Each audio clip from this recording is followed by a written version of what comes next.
Cricket کے میدان میں پاک بھارت ٹاکرا ملک کے اندر اور باہر ہمیشہ ہی توجہ کا مرکز ہوتا ہے۔ میچ کا رزلٹ تو آپ جانتے ہی ہیں، میں دوبارہ آپ کو نہیں یاد دلاؤں گی، لیکن ہمارے ساتھی ثاقب الاسلام اس وقت مانچسٹر سے ہمارے ساتھ ہیں اور وہ ہو سکتا ہے کہ آپ کے زخموں پہ کچھ نمک چھڑکیں۔ ثاقب، پہلے تو یہ بتائیے کہ میچ سے پہلے اور بعد میں کیا سین دیکھا آپ نے؟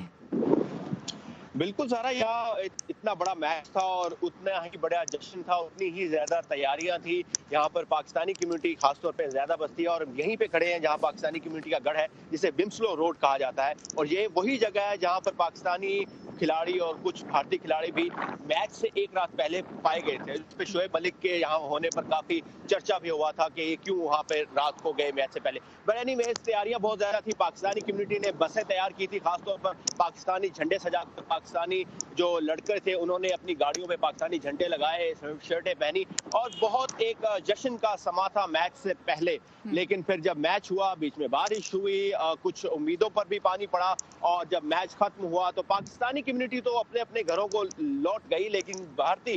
جو شائقین جو بھارت اور پوری دنیا سے یہاں پہنچے تھے، انہوں نے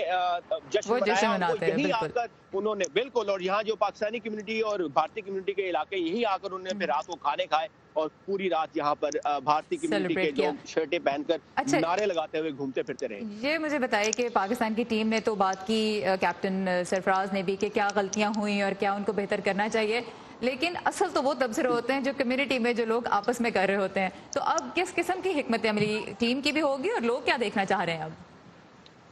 بس لوگ جو ڈائی ہارڈ فینز ہیں وہ یہی چاہتے ہیں کہ پاکستان ٹیم اپنے اگلے آنے والے میچ جیتے، جو کہ 4 میچ ہیں، لیکن پاکستان کی ورلڈ کپ میں آگے بڑھنے کی امیدیں بالکل ختم ہو چکی ہیں۔ وہ اسی صورت میں ہو سکتا ہے پاکستان اپنے اگلے 4 میچ جیتے اور ویسٹ انڈیز اور نیوزی لینڈ جو کہ چوتھی پوزیشن کے لیے وہ اپنے سب میچ ہارے، تو پھر پاکستان سیمی فائنل تک پہنچ سکے گا۔ تو بہت کچھ کرنا پڑے گا، بہت کچھ ہلانا پڑے گا، آسمان میں بہت سے پہاڑ ادھر سے ادھر کرنے پڑیں گے۔ Thank you so much Saqib, ہمارے ساتھ مانچسٹر سے thank you so much for joining us.